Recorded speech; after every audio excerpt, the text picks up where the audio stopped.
Welcome back guys, I wanted to share you my impressions about Assassin's Creed Valhalla, the 10 things I think it makes better than any previous Assassin's Creed and the 5 things it really fails to deliver.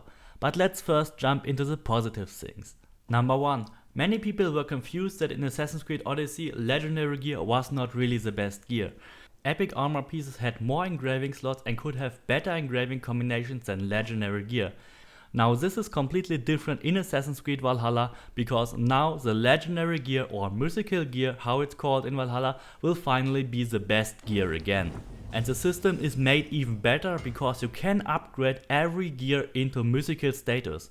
So when you find a rare item which has a good trait, then you can completely upgrade it to the highest possible rarity, which is the mythical gear. Now this will enable you to use any weapon and upgrade it to full mythical status and use it in your final gear throughout the whole game.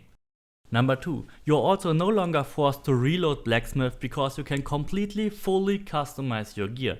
There's a number of rune slots on every gear depending on rarity, which you can use to place your engravings, your runes and fully customize every gear you have. Number 3. We finally get a hometown which we can improve and upgrade as we need it. Assassin's Creed Odyssey wanted to make us think that the Adrestia is our home, but that argument didn't really hold well. The settlements will be a vast improvement over everything we had in the past. We will have blacksmith, we will have cartographers, we will have stables, we will even get some festivals in our settlements. It looks like it will be a thriving, enjoyable place once we have fully upgraded it. Speaking of upgrade, this is also a really good way to spend your materials. In the past you upgraded the Adrestia, but there was no need to do that other than improving its combat abilities. But when we spend our resources on buildings, we get a ton of new things to unlock. We get new abilities, we get new maps, which shows us new resources on the map, and that also improves other things when we get these resources. So that's a chain of new things which upgrade on the line and will improve our play when we upgrade our settlement. Number 4. With the 2 announced expansions, we will actually get an even bigger Viking world. There's nothing like only new missions or god realms. In fact, we will get the whole island of Ireland to play, and we will also be able to play France in the second expansion and get the whole city of Paris for us to explore. So Ubisoft is finally listening to the players and enhance the core experience of the game with more maps, with a bigger variety, more of the Viking world, instead of the Isu god crap we had in the past.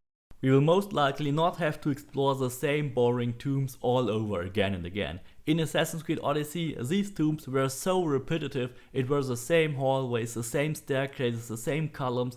These were the most boring labyrinths I had ever explored, and they were only in place in Odyssey because they were actually really good in Origins. But in Odyssey, there was only some stupid shelf pushing and that's it. No riddles, nothing. So I'm totally glad this is gone and is replaced by much easier ways to get ability points with drinking games, with pushing some stones. A lot of people don't like these games, but I tell you it's much better than running into these tombs. And instead of the really boring riddles we had in the tombs, we will have much better and much more complex riddles in Assassin's Creed Valhalla. You will often have to shoot your arrows in a certain angle to press some keys or cut some ropes to solve these puzzles. The ancient Roman ruins will be fantastic puzzles to solve way beyond some stupid shelf pushing we had in Assassin's Creed Odyssey.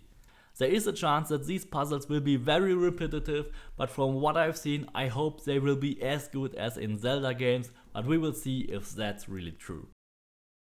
The changes to the gear system will also allow us to bring shields back to the game. Shields now will be placed on one of our weapon slots, and then we can only play with one weapon or a shield, or with 2 weapons, or just with 2 shields if you want to. But that's a really good thing because in Odyssey we were desperately missing shields. The Greek world was really meant to have shields in it, and that was one of the biggest missing things in Assassin's Creed Odyssey. Ubisoft argumented that they removed the shields because in Origins they found the combat too slow, but to be honest I don't think it will be too slow here in Valhalla because you can always opt to play without shield if you want to. We now got the total freedom to either use shields or not, and having shields with different perks and abilities instead of a melee weapon will also give us much more options for our builds. I'm really excited for that. Speaking of abilities, there will also be much more abilities in Assassin's Creed Valhalla than we had in Odyssey. Odyssey mainly consisted of resetting your mastery abilities over and over and replacing them, and that was totally boring and took an endless amount of time. But in Assassin's Creed Valhalla we will have much more complexity. The whole skill tree will look like a constellation in the sky where we have some smaller stars and bigger stars, and that in all gives us much more complexity when we go for our build, especially in the early game where you have to selectively place your abilities. Then you have to make some really crucial decisions, and that will be a lot of fun. We will also get a whole new customization level for our character. As usual, we can choose between male and female, but we can not only pick our gear and the looks of our gear, we can now also choose our hairstyle, our tattoos, our scars. We can make the character look like we want it to look. It's not even close to what it should be in the customization level, but it's a step in the right direction. I would really love to see more of that in the future. For number 10, I'm actually not sure if we will see an in-game shop like Sargon's shop or Radar shop where we can buy Helix store items. I hope that there won't be such a thing, because Ubisoft promised that we can unlock every item in the main game.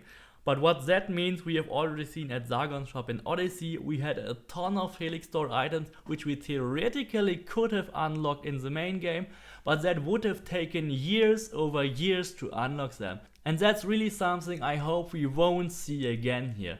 As for now, I will believe Ubisoft when they say there won't be such a scammy shop, but I don't really trust them at this point.